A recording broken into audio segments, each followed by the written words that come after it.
pre-credit sequence of United Artists' 1969 film The Bridge at Remagen captures the atmosphere of the last weeks of the Second World War in Europe remarkably well.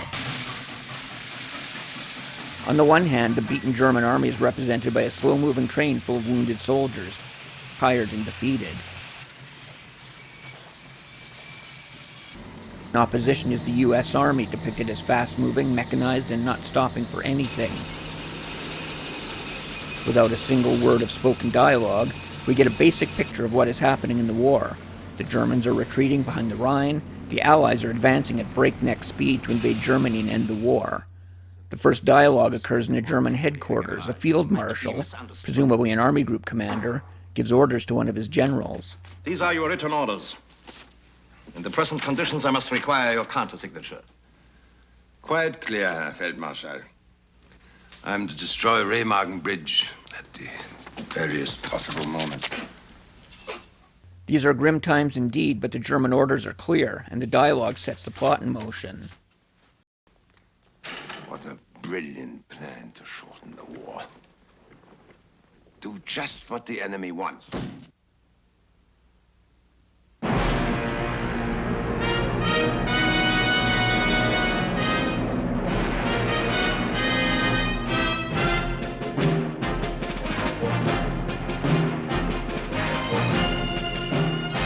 The title sequence shows us the bridge itself, a beehive of activity, as soldiers and civilians alike flee from the advancing American army. The soaring musical theme by Elmer Bernstein is just one of several distinct pieces crafted for the film, which is used sparingly but effectively creates a martial atmosphere and drives the action.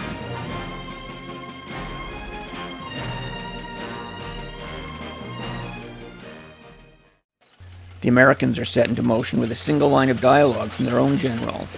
At least 50,000 Germans are still here, on this side of the Rhine, starting to move toward the bridge at Remagen, but we're going to cut them off.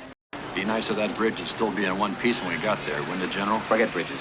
If the Germans haven't blown them, our Air Force will. The Americans aren't thinking about capturing the bridge at this point, and the Germans aren't thinking about destroying it yet. The film then introduces the major characters. Major Barnes is the American battalion commander, eager to volunteer his men for action, but not one to lead from the front himself. You think you can do it? I know we can, sir.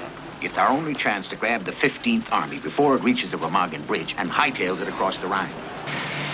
You got a light, Major? You, don't want the rescues to beat us to Berlin, do you? Captain Colt is the exhausted company commander. Think I should care? Well, whether you do or you don't, our mission's to get to the river. Next stop. Lieutenant Hartman is an equally tired platoon commander who disapproves of one of his squad leaders, Sergeant Angelo, who habitually robs the dead and sells off the loot. You know something, Angel? You're a pig. I love you, too.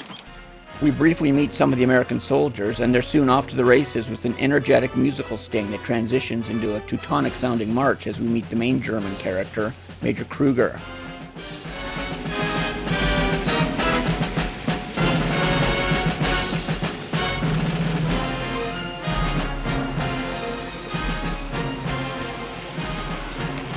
He gets his marching orders, and his commander, risking death by defying Hitler's orders to destroy the Remagen Bridge, assures Kruger he'll have the resources to keep the bridge open long enough to save the 15th Army. What are the defenses? One regular company, a reserve company, 600 volunteers, 200 Hitler Youth, an anti-aircraft unit, about 1,600 men, all told, fully equipped. Kruger arrives at his new command to find the garrison commanders an overage infantry captain, and the combat engineer officer, an expert in explosives, has no way to blow up the bridge if it should come to that. The most immediate problem, Baldwin, is not to blow the bridge up, but to keep it open. A regular company isn't fit for instant duty. But there is no regular company. A reserve company, is it fully equipped? It no longer exists. And the 600 Polish and Russian volunteers? Can we count on them? So-called volunteers have vanished. On paper, at least, you have some 1,600 men. How many, in fact, do you have? 200. The first of a number of setbacks each side experiences, ratcheting up the tension. For those who know the actual historical outcome, the ending can be no real surprise, but that is not an impediment to a well-crafted film. One can look at Valkyrie for an example of the same problem. telling a story where a well-informed audience already knows the broad strokes of what actually happened. In this case, the meat of the story is in the telling, not the outcome. This is Major Kruger. You will convey this message to the General. It is imperative that he send 2 panzer battalions at once. In order to make that telling as easy for the audience to understand as possible, a sequence of quick scenes carefully sets the stage for the battle to come, as Major Kruger inspects the various fighting positions of his new command. The dialogue paints a picture of a desperate last-ditch defense, and each sequence segues into a clever transition to the next position, giving the viewer a sense of where everything is located in relationship to each other. Just as Kruger takes on faith that they will get the resources they need, he demands the same faith from his subordinates. We have heard a lot about reinforcements. The men don't believe it anymore. I tell you 2 panzer battalions will be here in a few hours.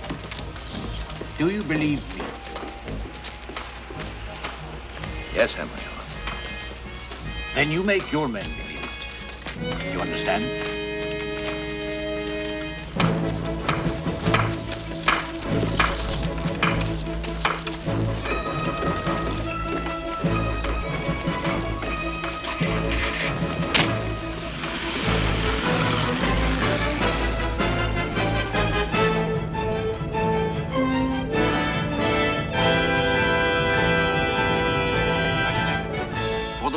These are the heaviest defenses we have against the enemy.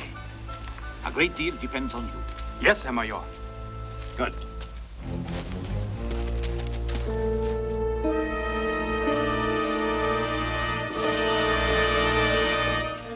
Our best shelter.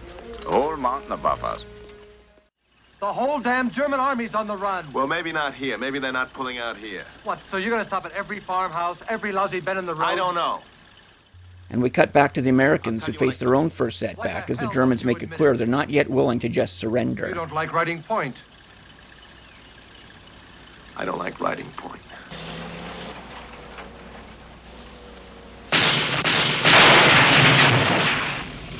The rest of the film carries on, closely matching many of the events of the actual battle, which were told in detail by Ken Hechler in his book of the same name.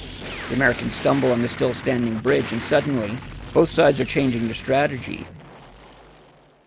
Having blasted the bridge with aerial bombs and artillery to try and drop it into the river, the Americans now make the rash decision to take it by storm. Tell the tanks to cease fire! Sir? Stop all artillery!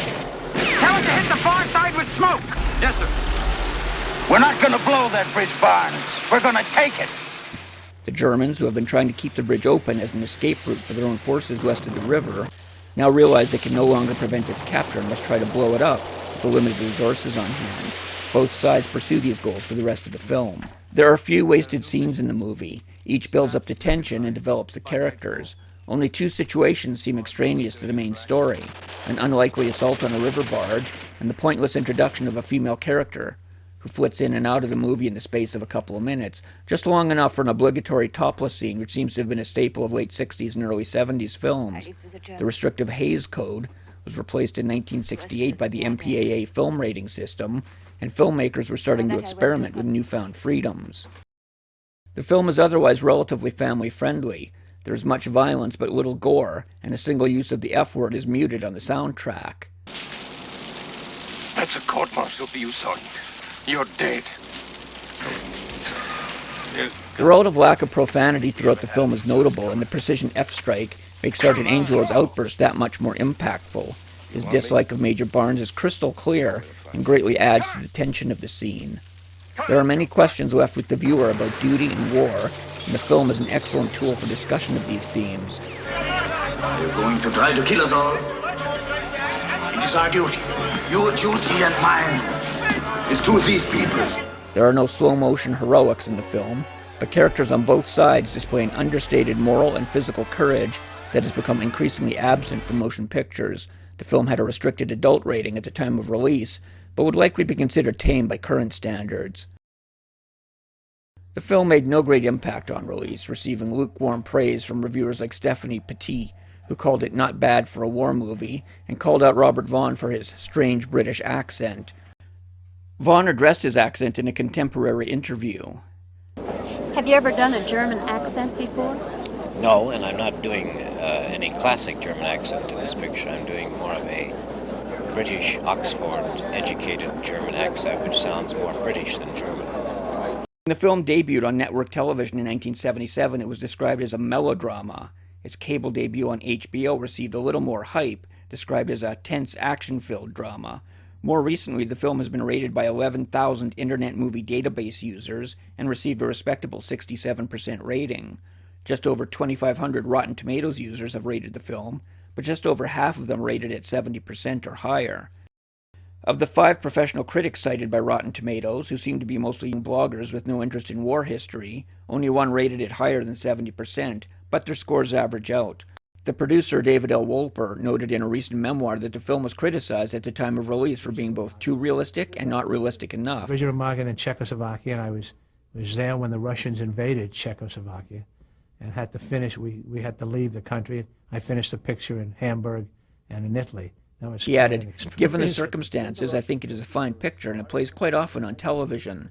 There's no doubt the film was not helped by being released at the height of American involvement in the Vietnam War, after the major shift in American public opinion in the wake of the Tet Offensive in early 1968. Before the advent of home video players and widespread cable or satellite television availability, the only way the film could be seen was on television, and after its primetime debut in 1977, it became a late-night staple, rerun very often. The film has many strengths. The screenplay is heavily influenced by real-life events documented in detail almost as soon as they happened by Army historians on the scene. The story is told from the perspective of both the Germans and the Allies. The plot is uncomplicated, with believably high stakes involved for both sides. There are no over-the-top action-adventure sequences, and the main characters are well-written and vividly portrayed by talented actors. The American battalion commander is eager for glory but is feet of clay. His war-weary subordinate provides reluctant leadership to men who have come to trust him. The cynical NCO is more affected by the war than he lets on. The dutiful German commander has been sold a bill of goods by a confused command structure and forced into an untenable position. General, the Americans are attacking the ridge above the town. We have no forces to hold them. Where are the panzers? As a final note on authenticity, the equipment used in the film is reasonably accurate to the period, in particular the vehicles. Rivet counters will point out the post-war American carbines or that the German half-tracks are post-war Czech types, but the M24 Chaffee tanks, jeeps, and armored cars all fit the bill for a 1945 U.S. Army task force. Students of the actual battle know that a platoon of the newly introduced M26 Pershing tanks participated in the real events, but the inclusion of the M24 Chafees is a nice touch, given the tendency of other Hollywood films to use post-war tanks as unconvincing substitutes. Any number of other criticisms could be leveled, but on the whole the production values exceed most other contemporary films, even those with dramatically higher budgets. Perhaps one less forgivable production or continuity error is the blank fire adapters prominently shown in several .30 caliber Browning machine guns.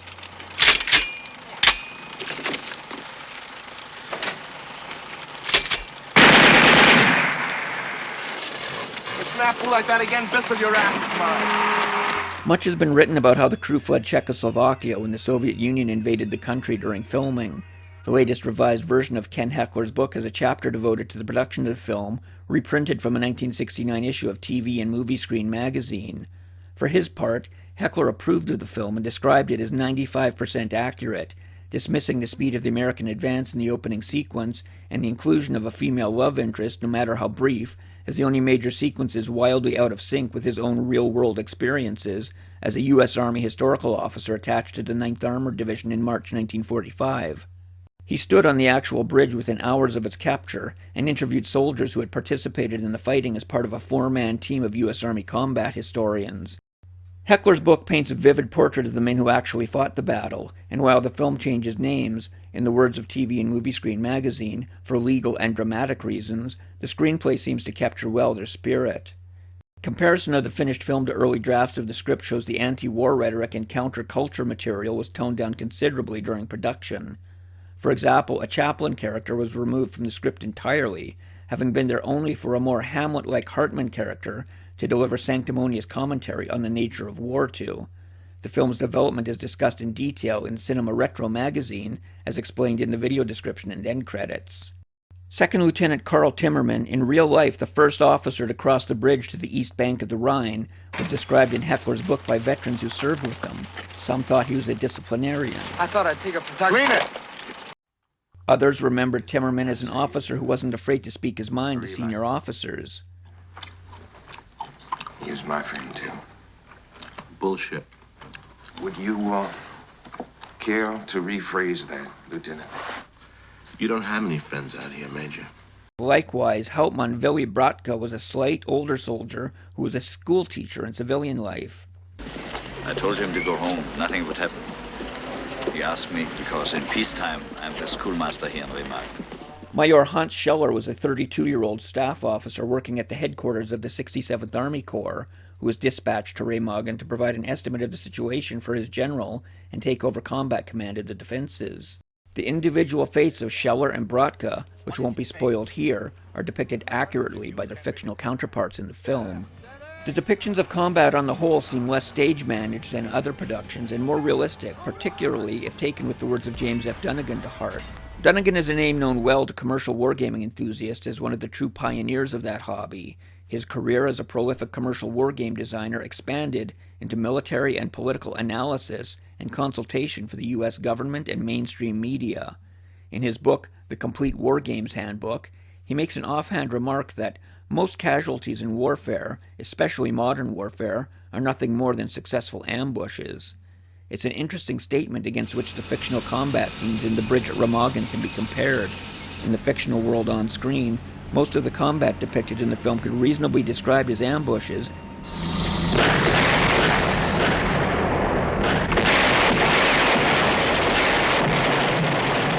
Perhaps this lends the film a little bit more verisimilitude. Any casualties, Phil? We hit him too fast.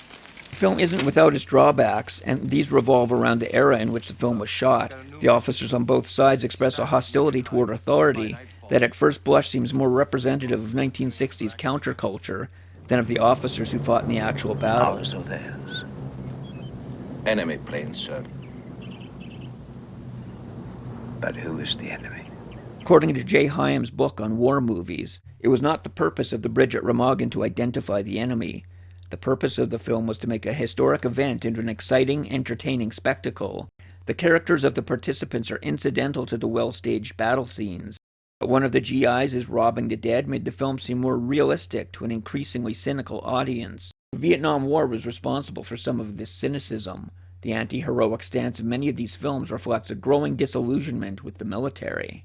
Interviews with cast and crew alike indicate the deliberate anti-war stance of the film, another sign of the times. Yes, we're making it's called The Bridge at Remagen, but we don't have to talk about it. It's a war picture. Steven Spielberg famously opined that every war movie is an anti-war movie, but the final product that appeared on screen suggests Francois Truffaut was closer to the truth when he said, "There is no such thing as an anti-war film, because the sheer spectacle tends to glorify combat as an adventure shared by closely bonded soldiers." The film walks a fine line between Spielberg's notion of every war film being anti-war and Truffaut's dictum on the impossibility of making an anti-war film.